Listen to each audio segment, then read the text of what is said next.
Good evening, my dear students. Welcome back to Arunachalam Study Circle. Today our topic Ramayanam quiz. Ramayanam quiz.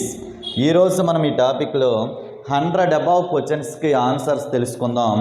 రామాయణాన్ని ఆది కావ్యమని, రామాయణాన్ని రచించిన వాల్మీకి మహర్షిని ఆది కవి అంటారమ్మా. అయితే మనకి ప్రెజెంట్ 10th క్లాస్లో రామాయణం నుంచి మనకి 20 మార్క్స్కి క్వశ్చన్స్ వస్తాయమ్మా. 20 మార్క్స్. ఒక సెంటెన్స్ ఇచ్చి ఇది ఏ కాండో చెప్పమని అడగడం జరుగుతూ ఉంటుంది. అలాగే ప్రెజెంట్ రామాయణ మహాభారతాలకి చాలా విలువ పెరిగింది. ప్రెజెంట్ ఎన్నో క్విజ్ ప్రోగ్రామ్స్ బయట జరుగుతూ ఉన్నాయి. అలాగే ఎస్ఏ రైటింగ్ కాంపిటీషన్స్ కూడా చాలా జరుగుతూ ఉన్నాయి. అయితే రామాయణ మహాభారతాలని ఇతిహాసాలు అని అంటారమ్మా.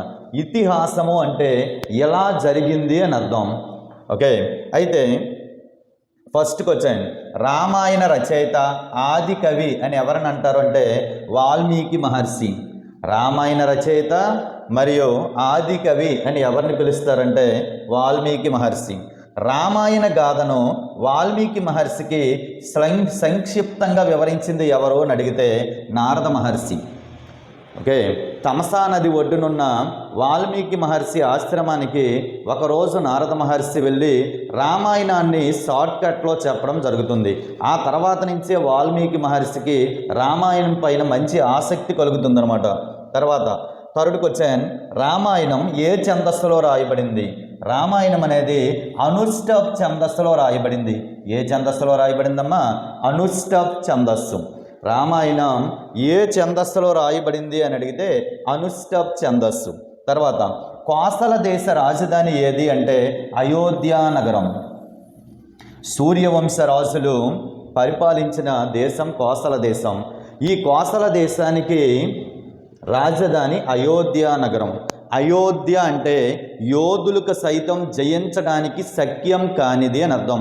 ఈ ప్రపంచంలో ఎంత గొప్ప వీరులైనప్పటికీ అయోధ్య నగరాన్ని జయించడం చాలా కష్టం.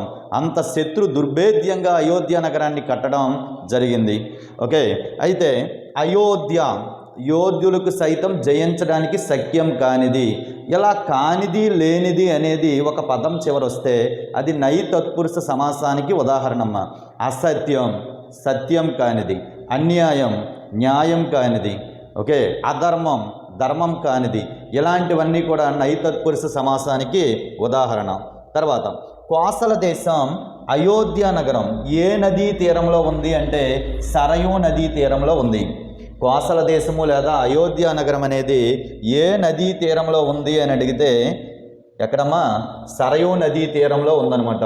నెక్స్ట్ క్వశ్చన్, అయోధ్య అంటే అర్థం ఏమిటి అంటే మనం ఆల్రెడీ చెప్పాం, యోధులకు సైతం జయించడానికి శక్యం కానిది. యోధులకు సైతం జయించడానికి శక్యం కానిది అయోధ్య. నెక్స్ట్, అయోధ్య నగరమును ఎవరు నిర్మించారు అంటే మనువు నిర్మించాడమ్మా. అయోధ్య నగరాన్ని ఎవరు నిర్మించారు అనే ప్రశ్నకి ఆన్సర్ ఏంటి అంటే మనువు. తర్వాత దశరథ మహారాజు ప్రధాన పురోహితులు ఎవరు? దశరథ మహారాజు యొక్క ప్రధాన పురోహితులు వశిష్ఠ మహర్షి, వామదేవులు. ఈ వశిష్ఠ మహర్షి ఎవరైతే ఉన్నారో ఈయన సూర్యవంశం మొత్తం రాజులందరికీ ఈయనే గురువమ్మ.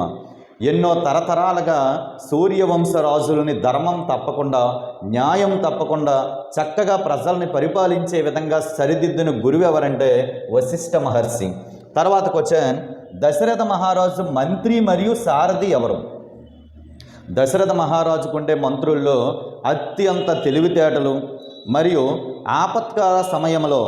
విపత్కర సమయంలో సరైన సలహా ఇచ్చిన మంత్రి మరియు ఆయన రథసారథి ఎవరంటే సుమంత్రుడు. నెక్స్ట్, దశరథ మహారాజుచే పుత్రకామేష్టి యాగాన్ని ఎవరు చేయించారు అని అడిగాడు. నెక్స్ట్ క్వశ్చన్, దశరథ మహారాజు చేత పుత్రకామేష్టి యాగాన్ని చేయించిన మహర్షి ఋష్యశృంగ మహర్షి. ఆన్సర్ ఏంటమ్మా? ఋష్యశృంగ మహర్షి. దశరథ మహారాజు చేత పుత్రకామేష్టి యాగాన్ని చేయించిన మహర్షి పేరు ఋష్యశృంగుడు. నెక్స్ట్, ఋష్యశృంగుడు ఎవరి కుమారుడు? ఋష్యశృంగ మహర్షి ఎవరి కుమారుడు అంటే విభాండక మహర్షి కుమారుడు. ఋష్యశృంగుడు ఎవరి కుమారుడమ్మా? విభాండక మహర్షి కుమారుడు అనమాట.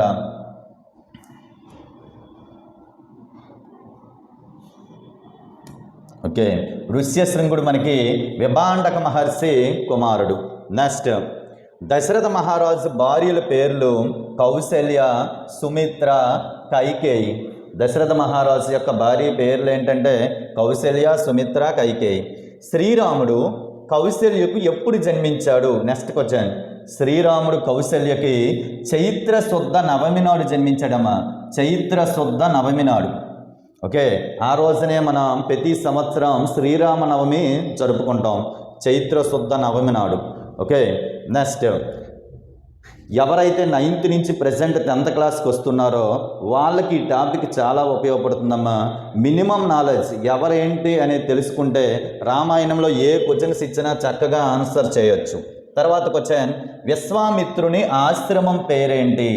విశ్వామిత్రుని ఆశ్రమం పేరు సిద్ధాశ్రమం. విశ్వామిత్రుని ఆశ్రమం పేరేంటమ్మా? సిద్ధాశ్రమం. నెక్స్ట్, రావణాసురుడు ఎవరి కుమారుడు? విశ్రవసువు కుమారుడు. రావణాసురుడు ఎవరి కుమారుడు అంటే విశ్రవసువు కుమారుడు. ఓకే, ఈయన బ్రాహ్మణుడమ్మా.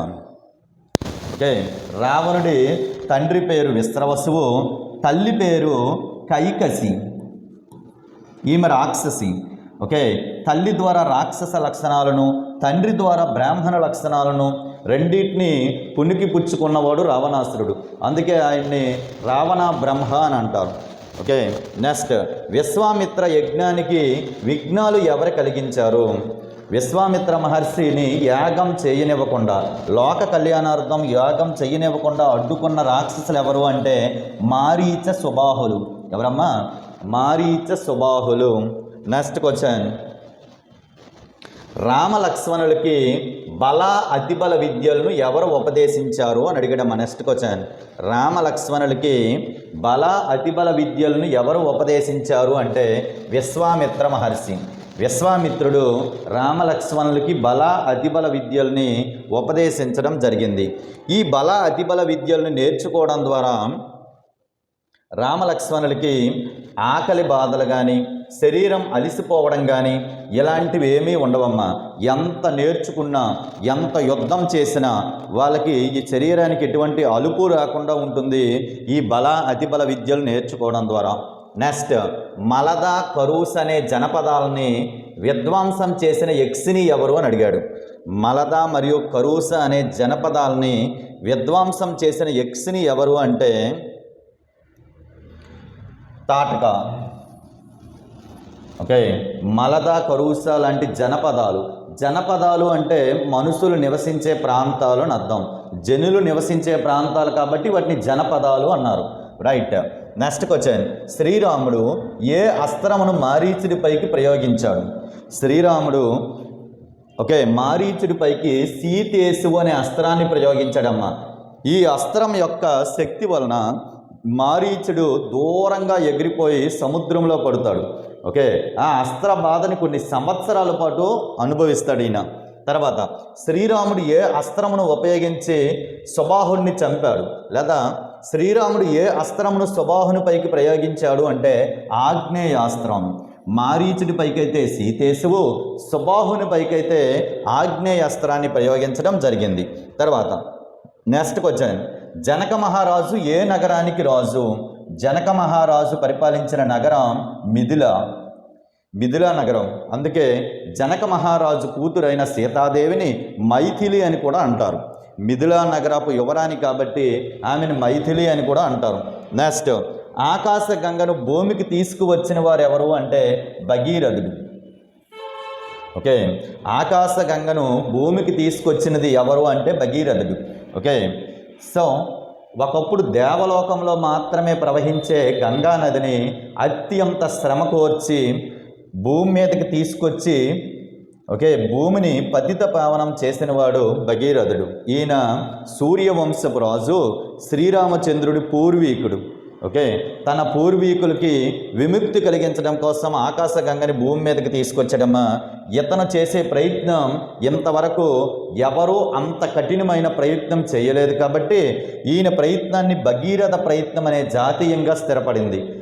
ఈయన చేసిన ప్రయత్నం భగీరథ ప్రయత్నంగా మనకి ఒక జాతీయంగా స్థిరపడింది. 10th క్లాసులో భగీరథ ప్రయత్నం అనే జాతీయం మనకి వస్తుంది. తర్వాత అహల్య గౌతమ్ మహర్షుల పెద్ద కుమారుడు ఎవరు? ఈయన అహల్య గౌతమ్ మహర్షుల పెద్ద కుమారుడు శతానందుడమ్మ. ఈయన మిథిలా నగరంలో శ్రీరాముడికి ఆతిథ్యాన్ని ఏర్పాటు చేస్తాడు. ఓకే, శ్రీరాముడికి ధన్యవాదాలు తెలియజేస్తూ తన తల్లికి పూర్వ వైభవాన్ని తీసుకొచ్చినందుకు ఈయన శ్రీరాముడికి ధన్యవాదాలు తెలియజేయడం జరుగుతుంది మిథిలా నగరంలో. అహల్య గౌతమ్ మహర్షుల పెద్ద కుమారుడు శతానందుడు. తర్వాత శ్రీరాముని భార్య సీతాదేవి. లక్ష్మణుడి భార్య ఎవరు అని అడిగితే ఊర్మిళ. భరతుని భార్య మాండవి. శత్రుఘ్నుని భార్య పేరు సుతకీర్తి అమ్మ. వీళ్ళు రామ లక్ష్మణ భరత శత్రుఘ్నుల భార్యలు. ఓకే, శ్రీరాముడి భార్య సీతాదేవి, లక్ష్మణుడి భార్య ఊర్మిళ, భరతుని భార్య మాండవి, అలాగే శత్రుఘ్నుడి భార్య పేరు Sutakirti. Okay, next question. Janaka మహారాజు తమ్ముని పేరు ఏంటి అని అడిగితే జనక మహారాజు తమ్ముడి పేరు కుశధ్వజుడు. జనక మహారాజు తమ్ముడి పేరు కుశధ్వజుడు. Okay, next question. పరశురాముని తండ్రి పేరేంటి? పరశురాముని తండ్రి పేరు జమదగ్ని మహర్షి. పరశురాముని తండ్రి పేరు జమదగ్ని మహర్షి. పరశురాముని తండ్రి పేరేంటమ్మా? జమదగ్ని మహర్షి. Next question. రాముని చేతిలో వాటమి పోలైన పరశురాముడు ఏ పర్వతానికి తపస్సు చేసుకోవడానికి వెళ్ళాడు? రాముని చేతిలో వాటమి పోలైన పరశురాముడు మహేంద్రగిరికి వెళ్ళి తపస్సు చేసుకున్నాడమ్మా. ఏ పర్వతానికి?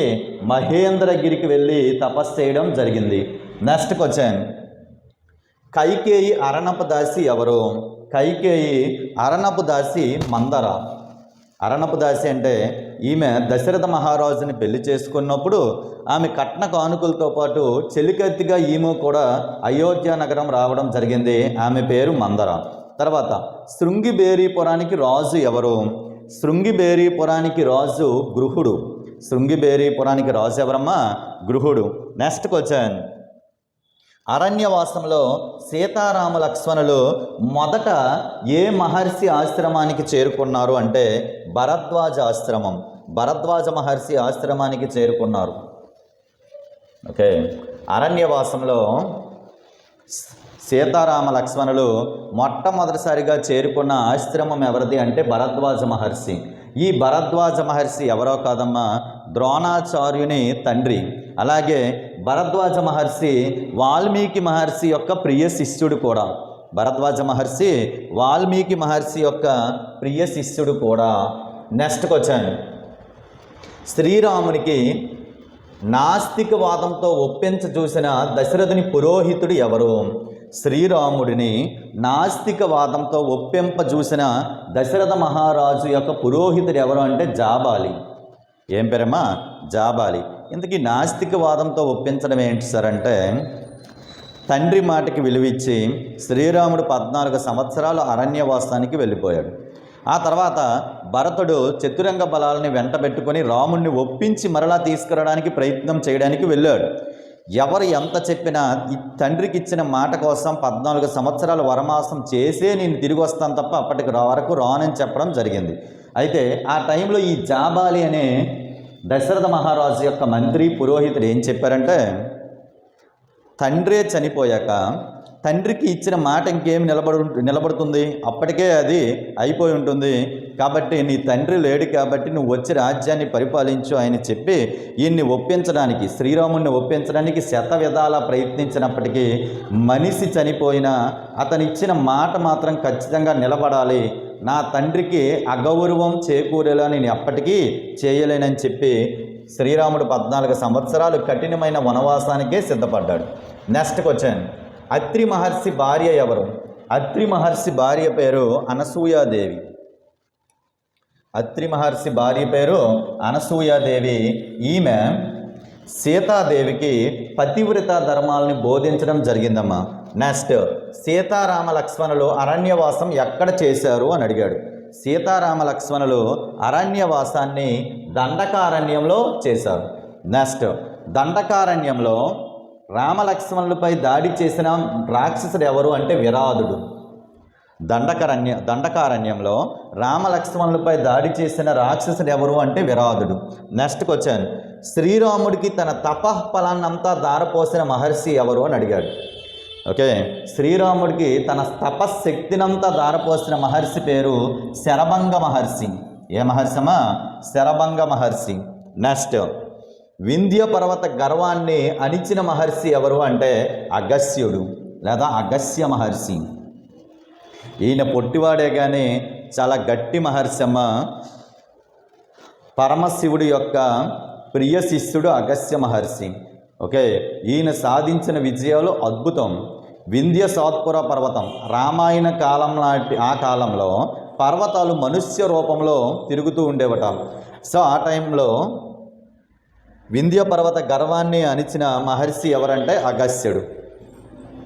ఓకే, నెక్స్ట్ క్వశ్చన్, సీతారామ లక్ష్మణులు గోదావరి నదీ తీరంలో ఏ ప్రాంతంలో నివసించారు అని అడిగాడమ్మ. నెక్స్ట్ క్వశ్చన్, సీతారామ లక్ష్మణులు గోదావరి నదీ తీరంలో ఏ ప్రాంతంలో నివసించారు అని అడగడం జరిగింది. ఈ క్వశ్చన్కి ఆన్సర్ పంచవటి. పంచవటి అనే ప్రాంతంలో ఓకే సీతారామ లక్ష్మణులు పర్ణశాల కట్టుకొని గోదావరి నదీ తీరంలో నివసించడం జరిగింది. నెక్స్ట్ క్వశ్చన్, రావణాసురుడి చెల్లెలు ఎవరు అంటే శూర్పణఖ. మనకందరికీ తెలిసిందే. నెక్స్ట్, శ్రీరామునిపైకి దండెత్తిన శూర్పణఖ సోదరులు ఎవరు అంటే కరదూషణులు. Very very important question. శ్రీరాముడిపైకి దండెత్త వచ్చిన శూర్పణఖ సోదరులు ఎవరు అంటే కరదూషణులు. కరుడు దో. నెక్స్ట్ క్వశ్చన్, సీతాపహరణ విషయంలో ఎవరు బంగారు లేడిగా మారారు అని అడిగారు. సీతాదేవిని అపహరించే సమయంలో ఏ రాక్షసుడు బంగారు లేడిగా మారాడు అని అంటే మనకి మారీచుడు ఆన్సర్. ఓకే, అప్పుడు రామబాణం రుచి చూసిన మారీచుడే తప్పనిసరి పరిస్థితుల్లో బంగారు లేడిగా మారవలసి వచ్చింది. నెక్స్ట్, సీతను అపహరించుకుపోతున్న రావణుడితో పోరాడిన పక్షిరాజు ఎవరు అని అడిగాడు. సీతాదేవిని అపహరించుకుపోతున్న రావణుడితో పోరాడిన పక్షిరాజు ఎవరు అంటే జటాయువు. ఎవరమ్మా? జటాయువు. నెక్స్ట్ క్వశ్చన్, లంకలో సీతాదేవిని ఉంచిన ప్రదేశం పేరేంటి అని అడిగాడు. లంకలో సీతాదేవిని ఉంచిన ప్రదేశం అశోకవనం. సీతాదేవిని లంకలో అశోకవనంలో ఉంచడం జరిగింది. తర్వాత క్వశ్చన్, ఒక యోజనం పొడవైన చేతులు కలిగిన రాక్షసుడు ఎవరు అంటే కబంధుడు. ఓకే, సో ఒక యోజనం పొడవైన చేతులు కలిగిన రాక్షసుడు ఎవరు అంటే కబంధుడు. ఈయన రామలక్ష్మణుని చెరో 2 చేతుల్లో పట్టుకొని పారిపోతుండగా రామలక్ష్మణులు కత్తితో అతని చేతులు నరికి చంపడం జరిగింది. తర్వాత, ఋష్యమూక పర్వతంపై ఉన్న వానర రాజు ఎవరు అంటే సుగ్రీవుడు. ఋష్యమూక పర్వతంపై ఉన్న వానర రాజు ఎవరు అని అడిగితే ఆన్సర్ సుగ్రీవుడు. నెక్స్ట్ క్వశ్చన్, వాలి సుగ్రీవుల వైరానికి కారణమైన రాక్షసుడు ఎవరు అంటే మాయావి. వాలి సుగ్రీవుల అన్నదమ్ములు కదమ్మా, వాళ్ళిద్దరి మధ్య యుద్ధానికి కారణమైన రాక్షసుడు ఎవరు అంటే మాయావి. నెక్స్ట్ క్వశ్చన్, సుగ్రీవుని భార్య పేరేంటి? సుగ్రీవుని భార్య పేరు రుమా. వాలి భార్య పేరు తార. సుగ్రీవుడి భార్య పేరు రుమా, వాలి భార్య పేరు ఏంటి అని అడిగితే తార. నెక్స్ట్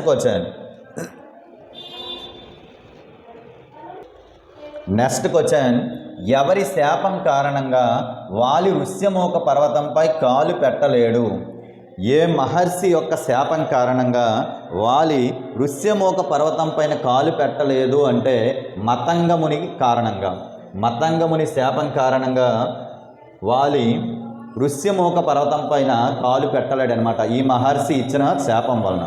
ఎందుకు ఈ మహర్షి వాలికి శాపం ఇచ్చాడంటే, ఈ యొక్క దుందిబి అనే ఒక రాక్షసుడిని వాలి సంహరించి ఆ యొక్క రాక్షసుడి కాలు పట్టుకొని గిరగిరా తిప్పి దూరంగా విసిరివేస్తే ఆ రాక్షసుడి నుంచి కారిన రక్తం ఈ యొక్క మతంగముని ఆశ్రమ పరిసర ప్రాంతాలని కల్మషం చేసాయి అనమాట.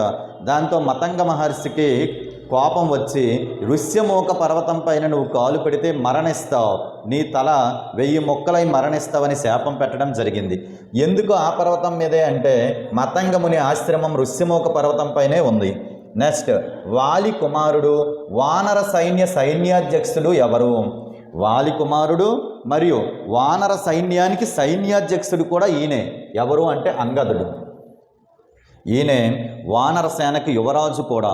నెక్స్ట్ క్వశ్చన్, సీత అన్వేషణ కోసం తూర్పు దిక్కుకు వెళ్ళిన సేనకు నాయకుడు ఎవరు అని అడిగారమ్మ. సీత అన్వేషణ కోసం తూర్పు దిక్కుకు వెళ్ళిన సేనకి నాయకుడు వినతుడు. తూర్పు దిక్కుకు వెళ్ళే సేనకు నాయకుడు ఎవరు అంటే వినతుడు. అలాగే దక్షిణ దిక్కుకు వెళ్ళిన సేనకి నాయకుడు ఎవరు అంటే అంగదుడు.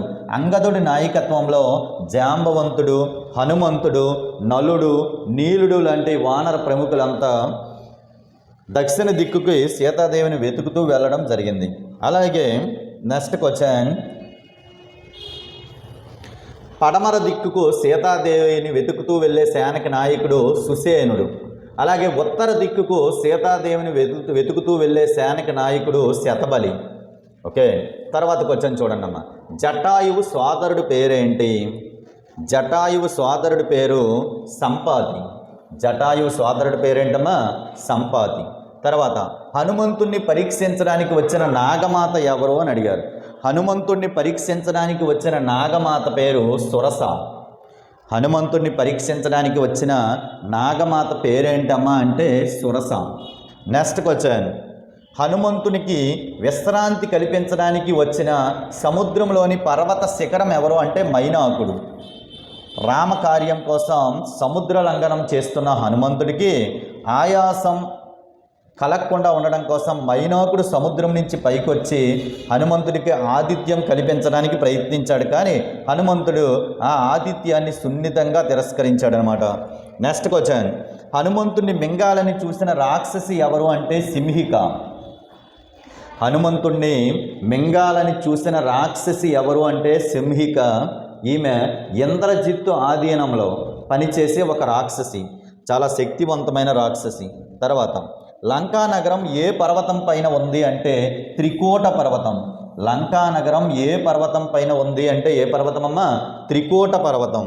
నెక్స్ట్ క్వశ్చన్, లంకా నగరమును కాపలా కాసిన లంకాది దేవత ఎవరు? లంకా నగరాన్ని కాపలా కాస్తూ లంకని రక్షించే దేవత అంటే మరి వాళ్ళకి దేవతే కదా, ఎవరు అంటే లంకిని. రాక్షసుల యొక్క దేవత లంకిని. ఈమె లంకా నగరాన్ని కాపలా కాస్తూ ఉంటుంది. తర్వాత రావణుని భార్య ఎవరు అని అడిగారమ్మ. రావణుడి భార్య మండోదరి. రావణుడి భార్య మండోదరి. తర్వాతకు వచ్చాను, విభీషణుని కూతురు ఎవరు? విభీషణుడి కూతురు పేరు త్రిజట. నెక్స్ట్ క్వశ్చన్, హనుమంతుని చేతిలో మరణించిన రావణుని కుమారుడు ఎవరు అని అడిగారు. హనుమంతుని చేతిలో మరణించిన రావణ కుమారుడు అక్షయ కుమారుడు. ఎవరమ్మా? అక్షయ కుమారుడు. నెక్స్ట్ క్వశ్చన్, సముద్రుడిపై ఎక్కుపెట్టిన బాణమును శ్రీరాముడు ఎటువైపు మళ్లించాడు అంటే ద్రోమకుల్యం.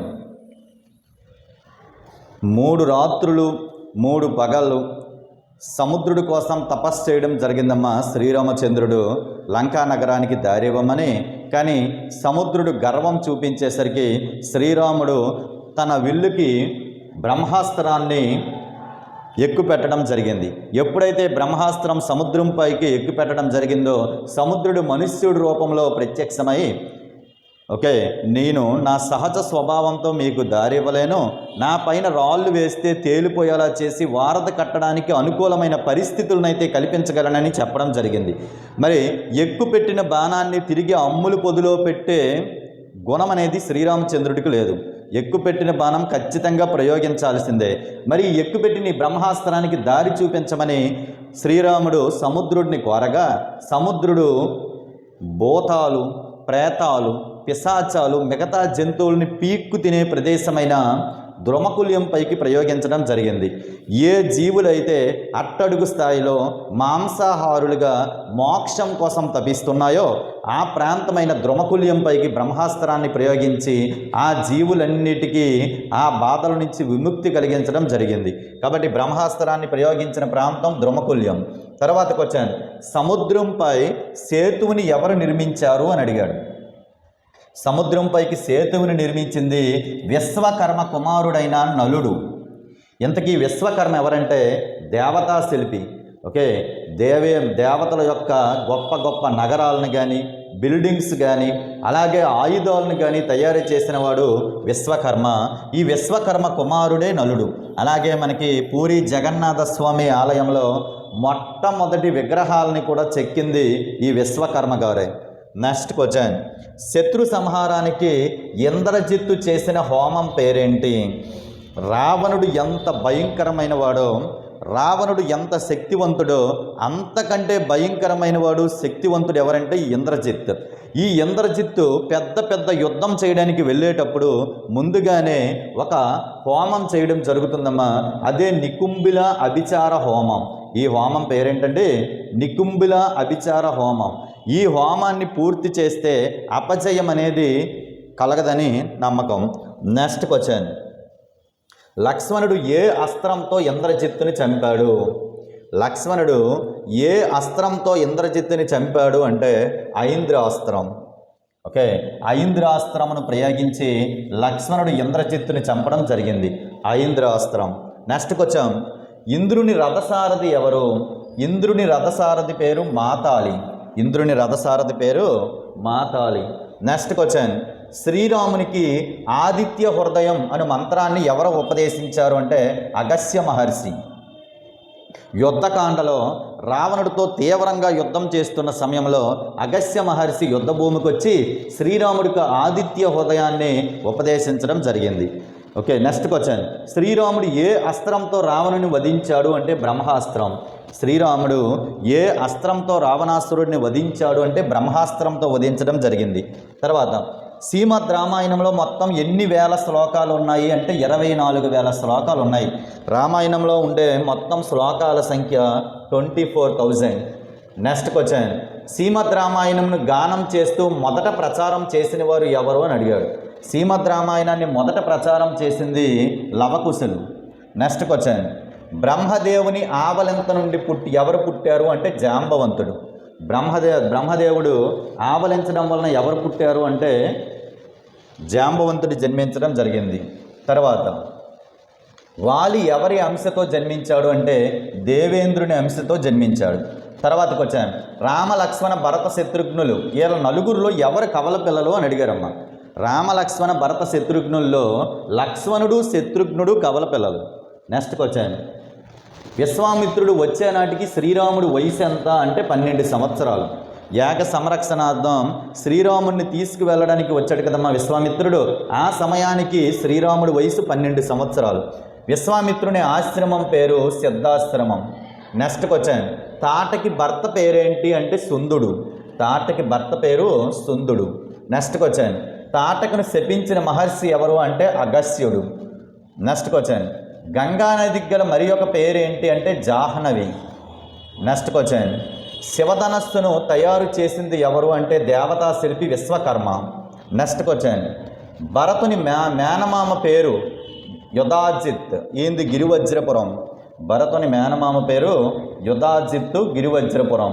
నెక్స్ట్కి వచ్చాను, పర్ణశాలకు సమీపంలో గల నది ఏమిటి అంటే మాల్యావతి. పర్ణశాలకు సమీపంలో ఉండే నది ఏంటమ్మా మాల్యావతి. నెక్స్ట్కి వచ్చాను, భరతుడు శ్రీరామ పాదుకుల్ని ఉంచిన పట్టణం పేరేంటి అంటే నందిగ్రామం. ఓకే, ఈ నందిగ్రామంలో శ్రీరామచంద్రుడు పాదుకుల్ని పెట్టి శ్రీరామచంద్రుడికి రిప్రజెంటేటివ్గా అయోధ్యని పరిపాలించడం జరిగింది. తర్వాత అత్రి మహాముని భార్య పేరు అనసూయాదేవి. నెక్స్ట్, దండకారణ్యంలో రామలక్ష్మణులు ఎదుర్కొన్న మొదటి రాక్షసుడు విరాధుడు. నెక్స్ట్, సుగ్రీవుని రాజ్యాభిషేకం తరువాత రామలక్ష్మణులు ఎక్కడ నివసించను అంటే ప్రసవనగిరి. ఓకే, ప్రసవనగిరి అనే ప్రాంతంలో అనుకూలమైన వాతావరణ పరిస్థితులు వచ్చినంత వరకు, వర్షాకాలం పూర్తయినంత వరకు ప్రసవనగిరిలో నివసించడం జరిగింది. తర్వాత లంకలో హనుమంతుడు దిగిన పర్వతం పేరేంటి అని అడిగాడు. లంకలో హనుమంతుడు దిగిన పర్వతం పేరు లంబ పర్వతం. తర్వాత మధువన రక్షకుడు సుగ్రీవుని మేనమామ ఎవరు అంటే దదిముఖుడు. ఓకే, నెక్స్ట్కి వచ్చాను, శ్రీరాముడి అక్క పేరేంటి అంటే శాంత. సంజీవుని తేకుండా హనుమంతుడిని అడ్డుకోవడానికి రావణునిచే నియమించబడిన రాక్షసుడు ఎవరు అంటే కాలనేమి. ఈ కాలనేమి అనే రాక్షసుడు హనుమంతుడు సంజీవుని తీసుకురాకుండా అడ్డుకునే ప్రయత్నం చేశాడు. తర్వాత లాస్ట్ క్వశ్చన్, శివతాండవ స్తోత్రాలు ఎవరి చేత ఏర్పడ్డాయి, లేదా శివతాండవ స్తోత్రాలను రచించింది ఎవరు అంటే రావణాసురుడే. ఓకే, ఈయన సామవేదానికి సంబంధించి, సంగీతానికి సంబంధించిన వేదం సామవేదం. అస్తవ్యస్తంగా ఉండే సామవేదాన్ని ఒక సక్రమమైన పద్ధతిలో అమర్చిన వ్యక్తి రావణాసురుడే. ఓకే, ఇది రామాయణంలో మొత్తం 100కి పైగా క్వశ్చన్లు తయారు చేసి చెప్పడం జరిగిందమ్మా. ఈ బేసిక్ క్వశ్చన్స్ అన్నీ పిల్లలు నేర్చుకుంటే ఎక్కడ ఎటువంటి క్విజ్ ప్రోగ్రామ్ అయినా గెలిచే అవకాశాలు ఎక్కువగా ఉంటాయి. Thank you so much. Thank you all.